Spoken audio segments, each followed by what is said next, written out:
Hello and welcome to my series of conversations with men and women whose ideas, vision and philosophy define our contemporary world. My guest has been described as a Dudwala, a national legend, an icon. He's been awarded the Padma Bhushan, the Kisan Ratna and the Raman Magsaysay Award.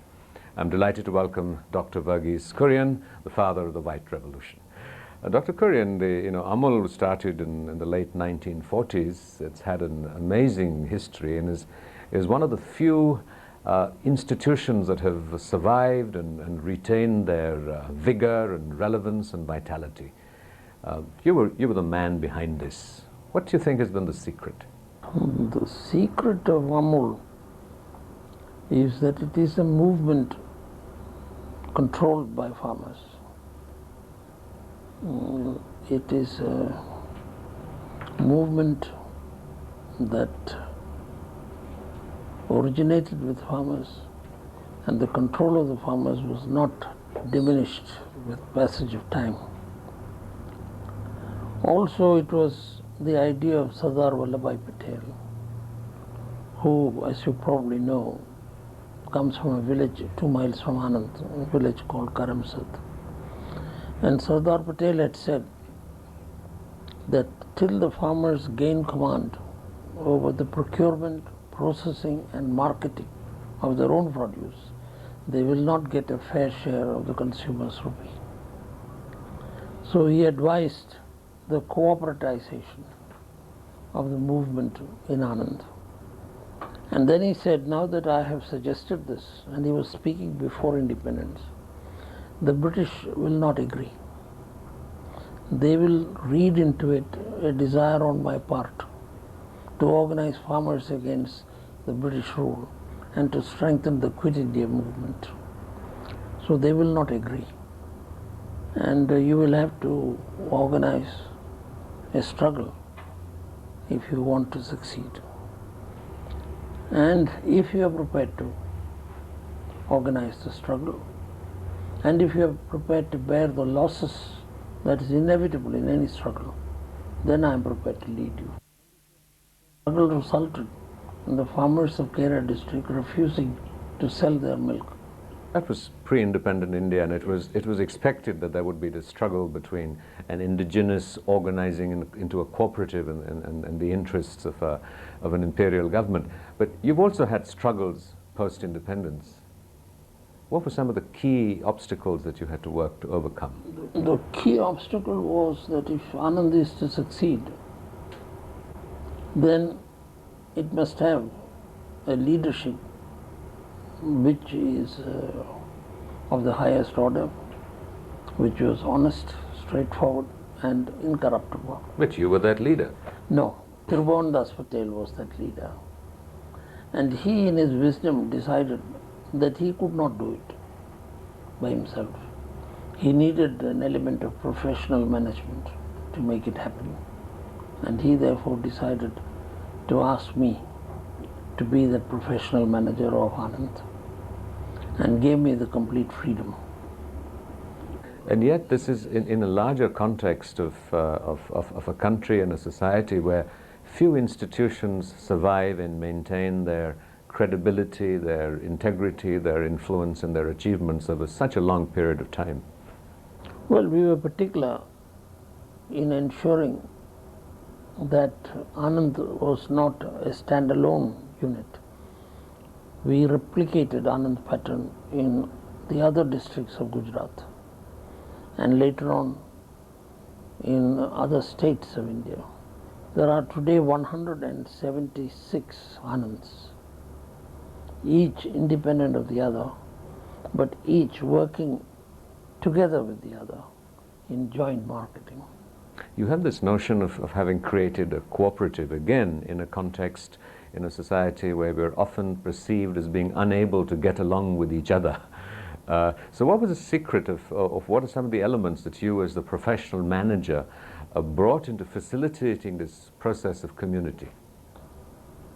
Basically, as I said, it was the wisdom of Tiruvandas. What were the elements of that wisdom? It was his belief that farmers if they gain command, as Sardar Patel had advised him, then they will do a good job. We have to learn to trust our people, particularly the good people of India, which includes the farmers. And Sardar Patel's vision was that it should be a cooperative. To me, cooperation is an article of faith. Faith, as you know, is belief without reason. But to those who have faith, no explanation is necessary, and to those without faith, no explanation is possible. Now, in Anand, I probably brought that element of professional management to combine with the wisdom of Trivandrum, making sure that my knowledge was subordinate to his wisdom and supplementary to his wisdom. And it was important that his knowledge of how the farmers will react to any suggestion that I may make as a manager, his judgment of the farmer's wisdom was overpowering and was the final judge of all the things that we did. But yet it was the tradition that you have managed to carry on, and the institution you have managed to create has carried on even after you have at least formally stepped aside from its helm. After you work with the Trivandrum for a year or two, thereafter you don't have to consult a Trivandrum. You will react, you will know instinctively what he would have done. And so it was not necessary, his presence was not essential, though I dare say it would have helped. So one had to step into his shoes, basically to run the cooperative.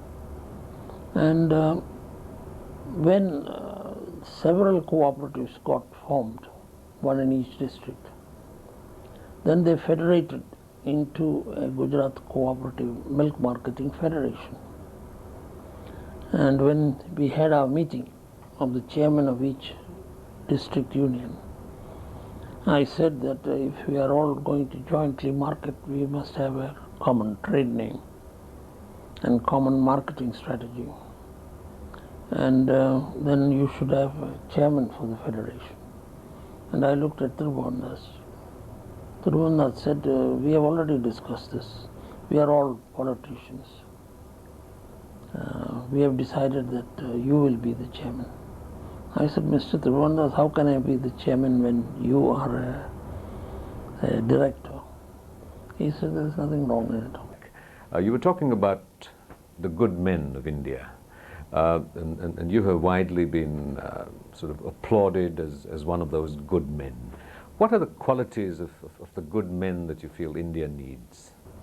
The main quality, of course, is integrity. Integrity does not merely mean you don't put your hand in the till. It also means a commitment to the principles you espouse and a loyalty to those who have trusted you. So, commitment comes out of dedication. And if you are not dedicated to a cause, it cannot succeed. I have been in Anand now 54 years. It's not because I couldn't get a job in a city. Anand, after all, is a small town. When I went there, it was a population of 10,000 people. But it is once I went there and I realized the possibilities, I decided to stay. And when I met Trivandrum and told him that I'm thinking my resignation from the government who sent me to Anand has been accepted, so I will leave. And he said, don't go, we need you here. So to be needed, that was important. So I who had packed my bags, unpacked it, and never left Anand, and never regretted it either. So it was Trivandrum who educated me. You've mentioned Tribhuvandas several times in the conversation. Who are some of the other great men and women of India who have inspired you and moved you? There was, of course, Sardar Patel.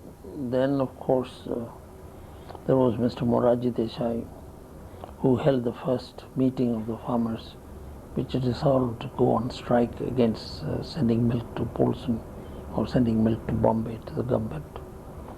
So Morarji Desai. But more importantly, we had a visitor in the form of the Prime Minister, Sri Lal Bahadur Shastri.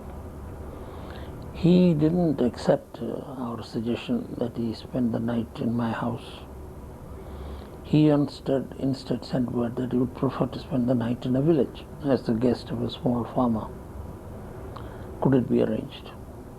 It was the problem of the Prime Minister's security and so on. But the Home Secretary was an imaginative person and a good man, so he saw my point that there should not be policemen in the village when the Prime Minister visits the village. So the Prime Minister was turned loose in the village, though the official program said he was coming to Anand, spending the night in my house. And when he was turned loose, he sat with the farmer and his wife and children, had his meal. And then he walked around the village. We had informed the village the Prime Minister will be there and they might as well ignore him. So he walked from hut to hut, asking them about their cooperative, whether they were members of the cooperative, what were the benefits, if any, whether they were satisfied with the price they were getting. Then he would say, are there Muslim farmers? And he went to the Muslim farmers. Then he asked them whether they were members of the cooperative and so on. Then he said, where are the Harijans? He went to the Harijans. He talked to them and said whether he had any hopes of being the chairman of the cooperative. He said, why not? And then came the question, when you stand in line to deliver the milk, do you stand in line ahead of the Brahmin if you come earlier? I said, yes, why not? And behind the farmer, if you come after him, yes. Twice a day, every day of the year? I said, yes. And pour your milk into the same can, the Harijan milk and the Brahmin milk and the Muslim milk. What happens to caste? They said, caste gets submerged in that can of milk. There is no caste. So Mr. Shastri imbibed all this. And then next day he came and stayed in my house. And then before leaving he said, Kurien, sit down, I want to talk to you. I looked carefully. I spent a night in a village because I have heard of the Bombay mill scheme, the Delhi mill scheme, the Calcutta mill scheme, the Madras mill scheme, all of which are disasters. Then I heard of Anand, a roaring success. So I came to discover the secret of Anand. And I thought I will study it from grassroots. I looked at the soil, good soil, but not as good as the Indo-Gangetic plain. I looked at the climate, cool in winter, very hot in summer, but so it is in the rest of the country. I looked at the rainfall, 30 inches of rainfall 3 months of the year, but so it is most of the country. I looked at the buffaloes that you have. They are not as good as the buffaloes from where I come. So this was the Prime Minister demonstrating the common touch. Yes, and his understanding and his desire to understand. Then he said, I have looked at the farmers, good farmers, as farmers always are, but not as hardworking as the Punjabi farmer.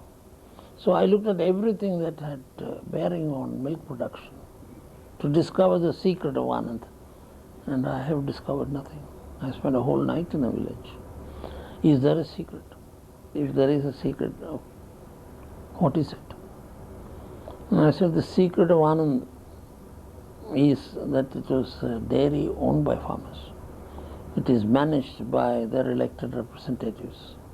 In their wisdom, they appointed me as their professional manager to run the dairy, subject to the board's control.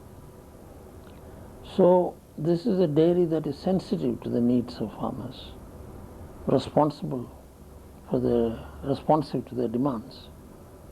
So such a dairy cannot fail. So if that be so, we should be able to replicate Anand throughout India. I said, yes, it can be. Then he said, I will speak to the Minister of Agriculture. And soon I was called to Delhi by the Minister of Agriculture, whose name was C. Subramaniam, a remarkable man. And he said, Prime Minister has talked to me. We want to replicate Anand throughout India. How much money would you need? I said, well, we'll have to create an organization.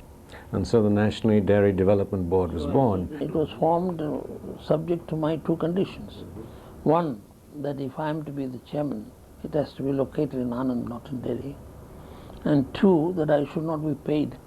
I should continue to be an employee of farmers. I shall do this job in an honorary capacity. Both these conditions were accepted by the Prime Minister. And I was called to Delhi. Mr. C. Subramaniam then said, how much money do you want? I said, nothing, maybe 30 lakhs, then I can set up shop. Then he said, I thought you will ask me for 300 crores. I said, no, that much money, if you give it to me, and under the weight of that money I will die. So this was a model that worked with the farmers, it worked with milk. You had another dream of looking at the model in terms of power distribution. Why did that fail? It was never given a chance. It has not failed. Cooperatives have not failed in India. They were never given a chance. Power, it is the entire power distribution and generation in the United States is through rural electric cooperatives. So there was, and since I was for some time the chairman of the Gujarat Electricity Board, I quickly realized that it was a corrupt institution, it was not efficient, and it was too bureaucratized. And if it was decentralized, if the electricity board would only put 1 meter outside the village and charge the village on the base of that meter, and let the people of the village take the power and distribute it as they wish, then you will have a better system. And if a number of villages do this, then you move your meter to the substation, feeding these villages. Gradually you retreat from the consumer and proceed towards the generation. And the electricity board should generate power and let the people's institutions distribute it. If that was accepted, then electricity distribution, power, and more importantly, the people's will prevail. Dr. Kurien, we've been talking about cooperatives, people's power, people coming together, but in the context of globalization and liberalization, privatization, what hope do you think there is that these elements will survive? Amul has become a cohesive whole with a branding that enables it to compete with the private sector.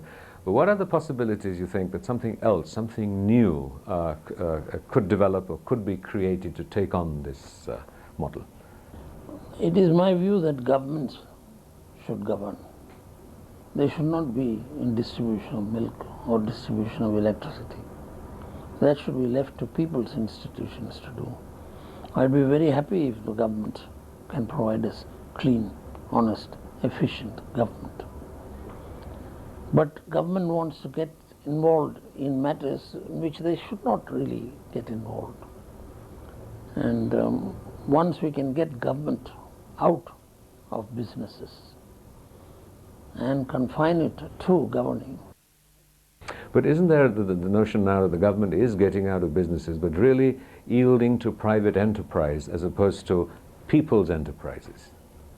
I am not in favor of power being given to multinational companies or to Indian companies.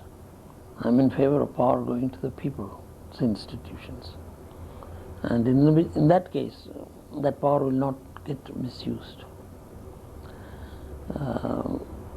My conviction remains that the government should learn to get out of businesses and get involved only in basic things, naturally law and order, communication, and such things where foreign policy.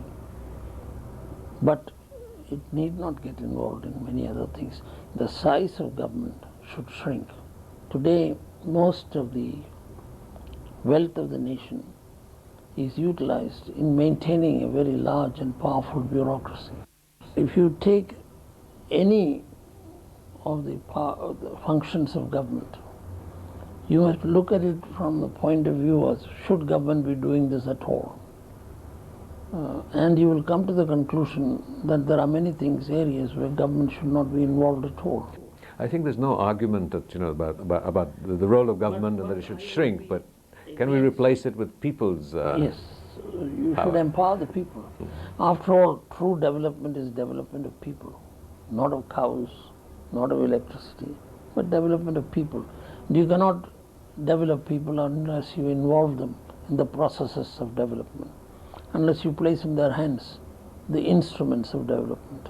Without that, people cannot grow.